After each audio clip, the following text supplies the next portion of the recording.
Behind the Shades.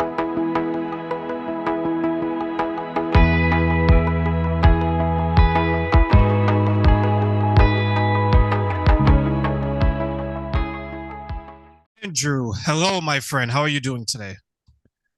Today I'm doing very well, thank you. And thank you for having me on. It's a pleasure. It's a pleasure to have you on the show today. I know we're going to talk about a number of interesting things. Some of them I think are long overdue because sometimes men don't speak about some of the relationship issues that they go through, but you and I are going to touch on that and maybe more today, right? Absolutely. And I think it comes down to the shame that's behind what men are experiencing. And when we get to it, I'll tell you my story. I was gaslighted and cheated on, and it's something that a lot of men don't necessarily share because they're embarrassed. So this is what you're doing and what I'm trying to do. I think getting it out there and allowing men a voice that we are vulnerable, and that things like gaslighting and deception, it's a taboo, almost like, the masculinity in men. Oh, but no, it has to be spoken about. It has to be talked about. I absolutely agree. I think sometimes we think that we have to be tough, we have to be strong, we have to be proud, and we can't talk about these things. But today, ladies and gentlemen, we are definitely going to talk about all of this. So, Andrew, do me the pleasure, introduce yourself, let people know where they can find you, and let's get into gaslighting, making better decisions, as well as so many other aspects of the relationship dynamic. Okay, so I go by Anonymous Andrew. I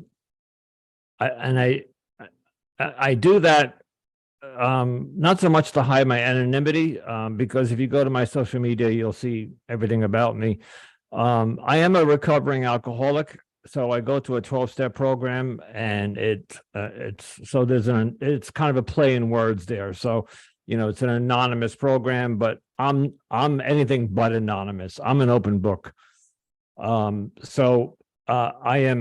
I have a podcast called the Anonymous Andrew Podcast, Life and the Choices We Make. And I started this podcast because of a relationship that ended approximately 6 months ago that went on for 2.5 years. And I did not see what hit me. It was like getting blindsided. I don't know if you're ready for me to go into the story yet, but so I started this podcast because, just like we discussed earlier, I needed to get my story out there because this is happening globally, and it's happening. It doesn't matter if it's a romantic relationship, if it's a platonic relationship, even a workplace gaslighting and deception and manipulation and narcissism is rampant these days. And it's one of the biggest takeaways that I've learned from this is that I always had that victim mentality, that I was a victim of gaslighting. I was a victim of cheating and deception and manipulation. And just by starting this podcast and talking to so many guests and hosts and having these interviews, is I have to shift that thinking. I don't look at myself as a victim anymore.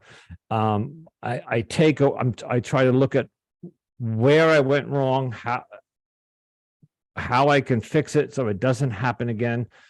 Because this is not the first time that this has happened to me. This has happened to me numerous times. I'm 63 years old, and I've lived a full life, and I've had a marriage, I have children, but that was a long time ago. I got divorced young, and I had many relationships since then, and none of them worked. And I had to, at some point, this past relationship really shook me, and it woke me up.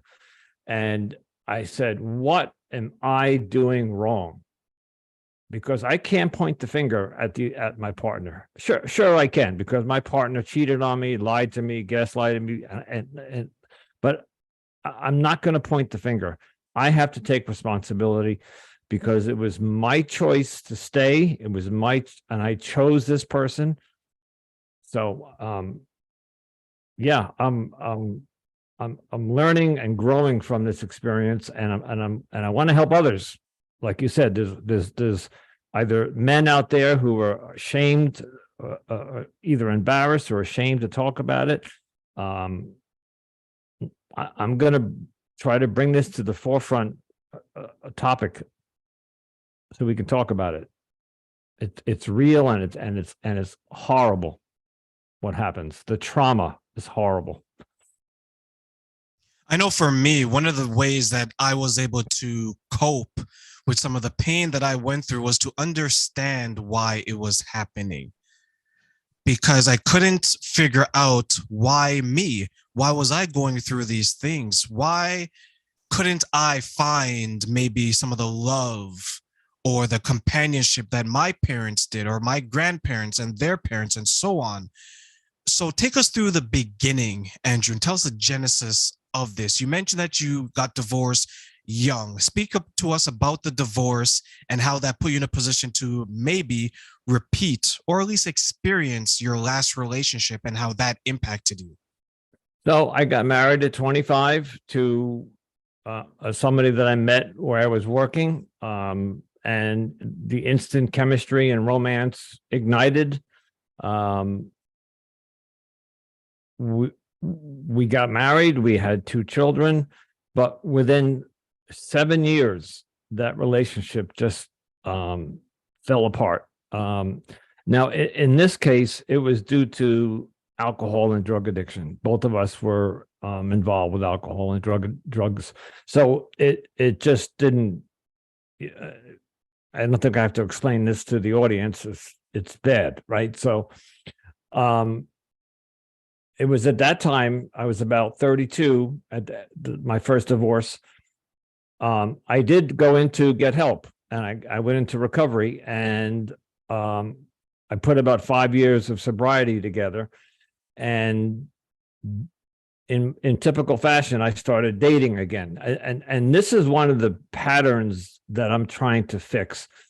Every relationship that ended, I began a new one within 2 or 3 months. I just didn't take time to heal. I didn't take time to take a step back and look at what happened, where I went wrong or why I chose poorly. And then I got into another relationship, which became a civil union. So we didn't get married, but we lived together for 10 years, and I had another child with the second woman. And that also fell apart, and I also relapsed. I went back to alcohol and drugs during that time. And that took me on a tear, as we call it. I went on a tear for almost 18 years of drinking and drugging. And if I had to guess, in those 18 years, I must have had a dozen relationships. And again, all of them were just bad. I'm going to attribute to all of the failures of those relationships to drugs and alcohol, because most of the women left me because I was a drunk, and I was, I was doing drugs. And as many people know, your partner, if they don't tolerate that. It wasn't until I got clean and sober in 2015 and took it seriously this time that I started again going into relationships.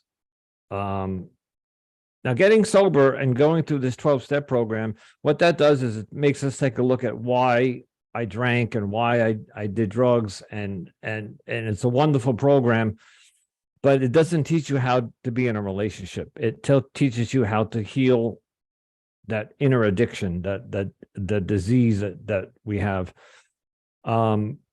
So 2015, I get into another relationship, and I chose a woman, and I think she chose me because her ex-husband was an alcoholic. And then when she heard that I was in sobriety, she figured she would be safe. So she chose me for the wrong reason, and I took her for the wrong reason, and that didn't last more than a year. And that at the end of a year, we basically walked away from each other because it was just going nowhere.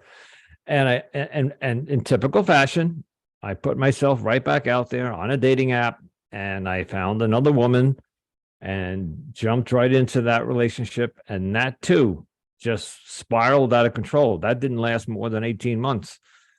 Fell apart, and so at this point, I'm still making the same mistakes. I have a phrase in my podcast. The phrase "been there, done that."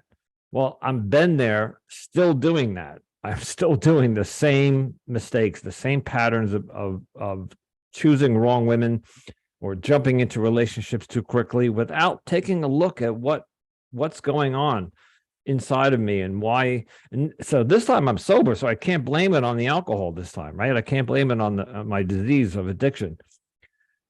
So that brings us to the relationship that really made me wake up. And I met this woman on a dating app. I'm going to say 3 years ago now. And oh my God, was she beautiful and so unlike any of the other 15, 20 women in my life. She was from another country. She emigrated here 25 years ago. Barely spoke English when didn't speak English when she got here. And she somehow managed to learn English and put a business together and got married and became successful. But what happened in her life is her husband cheated on her. So she ended up divorcing him and putting herself out there. And that was the first red flag that I missed, because she hadn't been out of that relationship for maybe 3 to 6 months before she started dating again. If you're married for 22 years and you leave a relationship, there has to be a buffer period of healing. And this woman took no time to heal. So she did what I did. She just jumped into another relationship thinking that the next man will come along and solve her problems and rescue her. We call it the Superman syndrome. I swooped in. I was the white in the shining armor on the white horse, swooping in, and I'm going to save you. And I'm sitting in my living room, and behind me is the couch. She would sit on my couch for weekends. She would come down and tell me about all the trauma in her life from when she was a child and her teenage years, and how horrible it was when she came here. She came here with $5 in her pocket, and her son was 10 years old. Anyway, so the relationship started with trauma bonding. I don't know if you know that term, and then love bombing. And myself and many men, when we hear the stories of a woman that went through trauma and we're empathetic, I'll speak in the I, but I'm sure a lot of men can identify with this. We want to go sweep them off their feet and rescue them and say, I'm not like that husband of yours. I'm a good man, and I'm gonna rescue you and take care of you. So there was that's where the love bombing comes in. And we quickly connected, but this is where I chose poorly. This woman had ulterior motives. As I said, she just didn't properly heal from the 22-year marriage. And there's another term that doing this podcast, I've learned many cliches and phrases, and one thing is called hurt people hurt. I'm sorry, hurt people hurt people.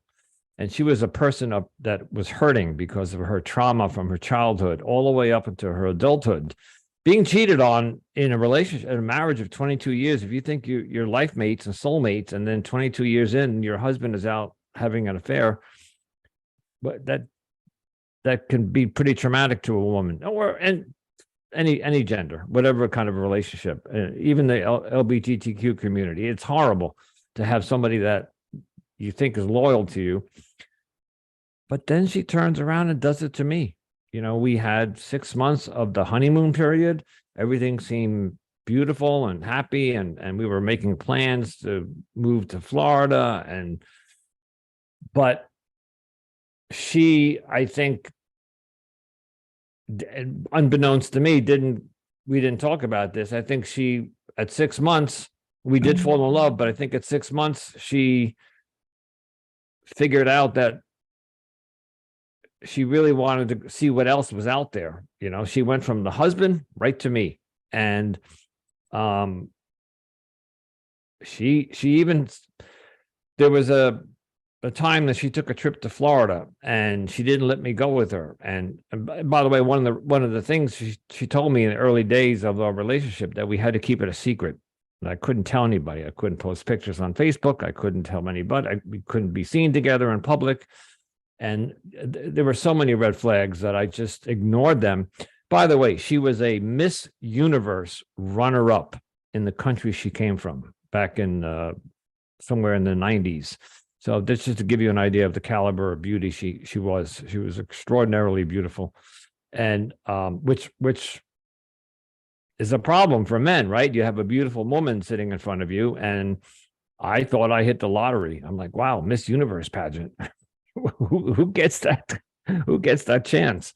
Yeah, Andrew, and I'll share something with you in regards to that, because you mentioned a couple of things when you said like love bombing, trauma bombing, trauma bonding, and things like that.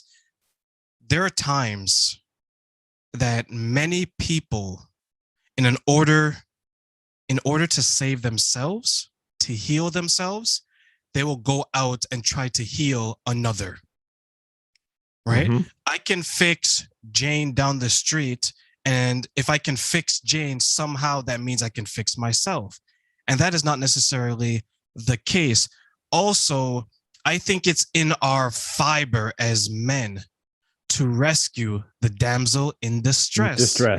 Mm-hmm. Right? Like we see, especially if it's an attractive woman, we're saying that this person wasn't, quote unquote, man enough for this type of woman.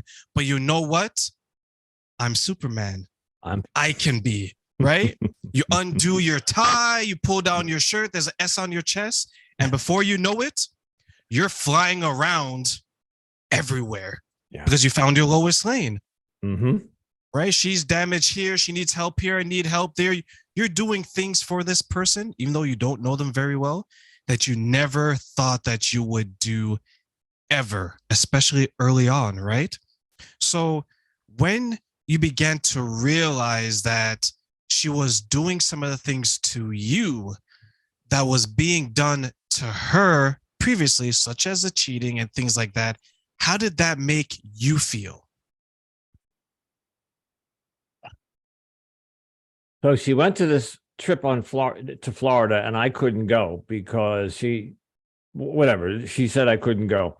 And while she was down there, she was visiting a friend, and a male friend, and I started getting inappropriate pictures, like they were in bed and they were not naked or anything. They seemed to be too comfortable to me.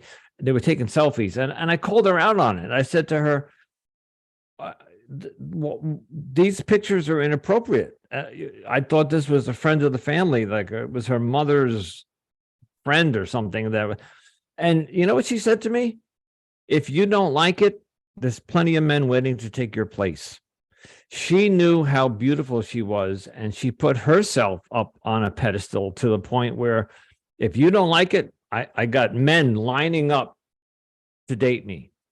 And when I heard that statement, I, of course, backed down because she called my bluff. She called me out on it. I called her out, and she came back. I tried to establish a boundary and saying, this is unacceptable. And I was looking at this Miss Universe, and I said, I don't want to lose her. So what did I do? I took a step back and I said, okay, enjoy the rest of your vacation, but that just kept happening. She would come home, and there were nights I couldn't get a hold of her. And here's where it got really, really bad for me. And you asked me how I handled it. there were the weekends that she would come over and spend time with me on the weekend. When we were intimate, when we got into bed, she would say to me, and I don't know if there's an explicit warning on this podcast, but I'll try to keep it clean. She would say to me, okay, she would say to me, my vagina is off limits. You cannot have intercourse with me. And listen, in a relationship with somebody, if you're having issues with your sexual reproduction organs, I don't know, you can have a UTI infection or any number of things that happen to both men and women. You know, you say, hey, look, honey, I got a UTI today. Can we use a condom? Or can you have a conversation about it? But I didn't get that. I got, you just can't have intercourse with me today. So she offered ulterior methods of intimacy.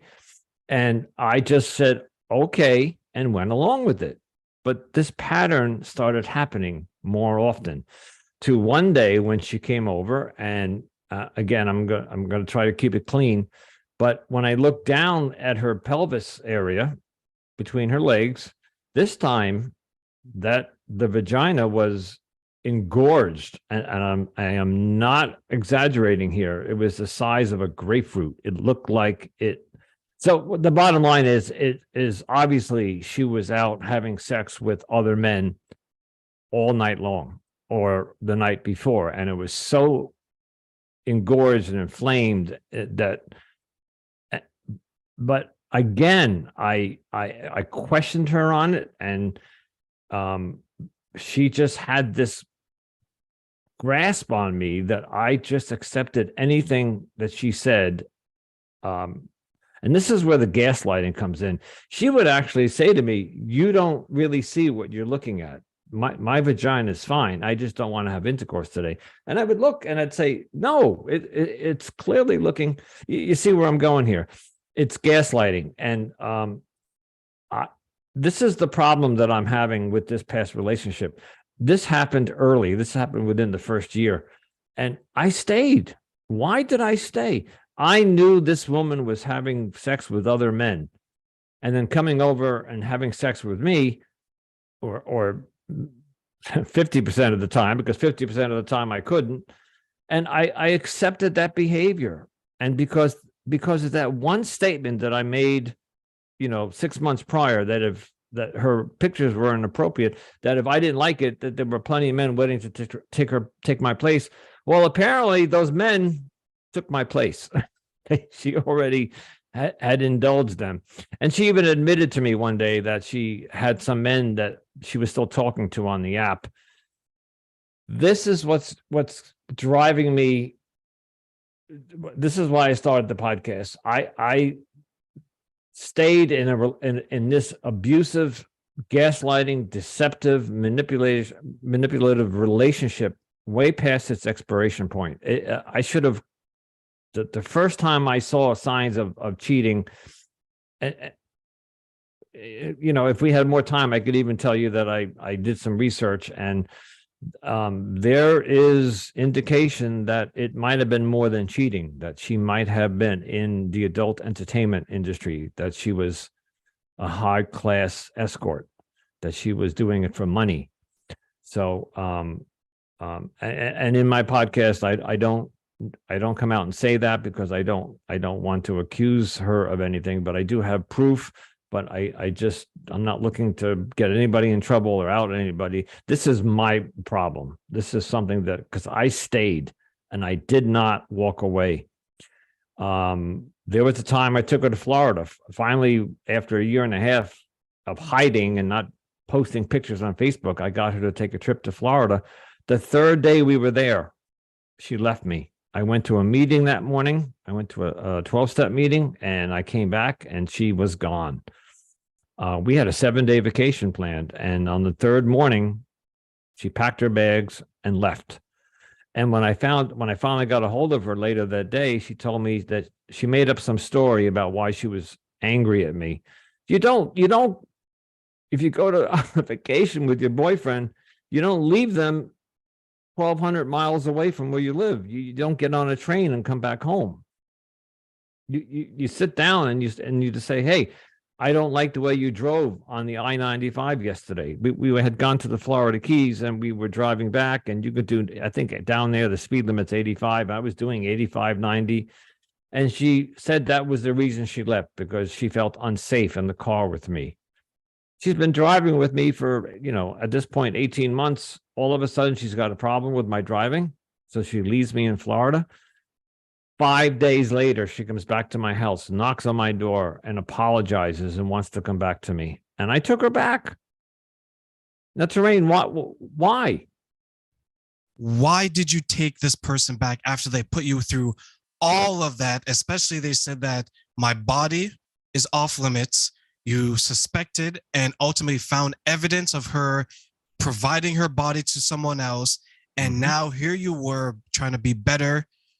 You got left in Florida. Explain to us why, after all of that, you decided to say, hey, you can come. It's okay if you come back.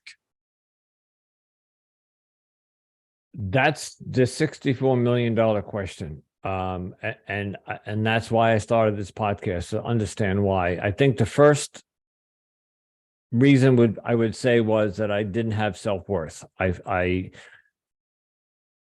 didn't love myself enough, respect myself enough to, when she came back after the Florida trip and asked to come back to the relationship, I should have said no. But I had this beautiful woman sitting on my couch. She was crying. The tears came out.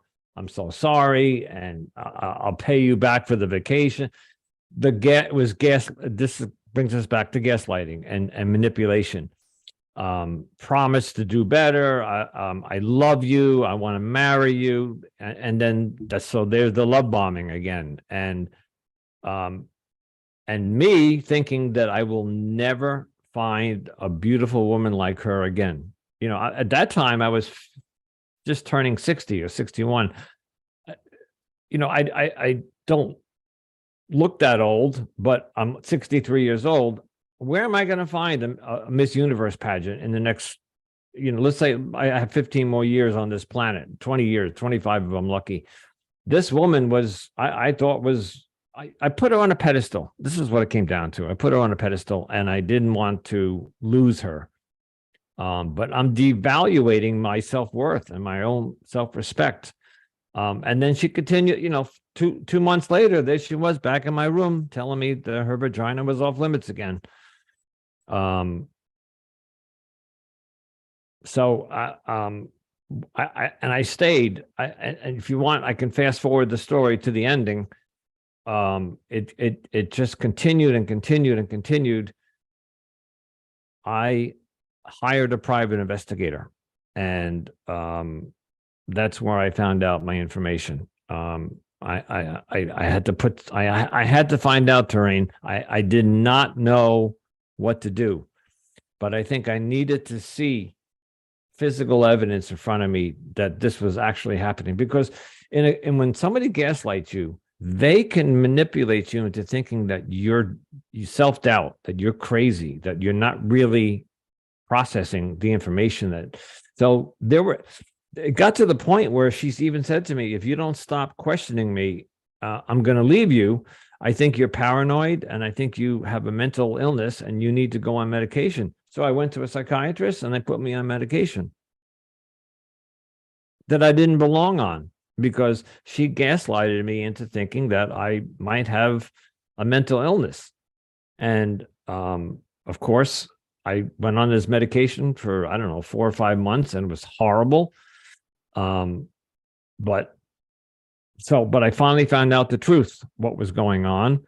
And I confronted her with this truth, and she denied it, told me again that I told her, I said, look, I hired a private eye and I had you followed, and here's the evidence. And she said, that's not me.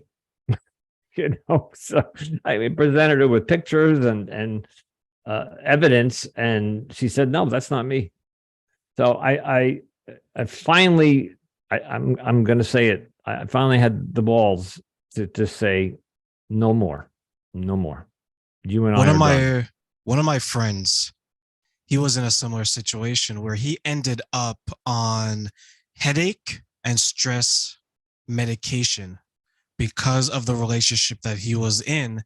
And one of the interesting parts about it is similar to you. He was trying to make it work. He was trying to understand it. He was trying to be a man, right? And I think many times what happens is when we put someone on a pedestal, we put them above us. So their behavior is above us. Their feelings are above us.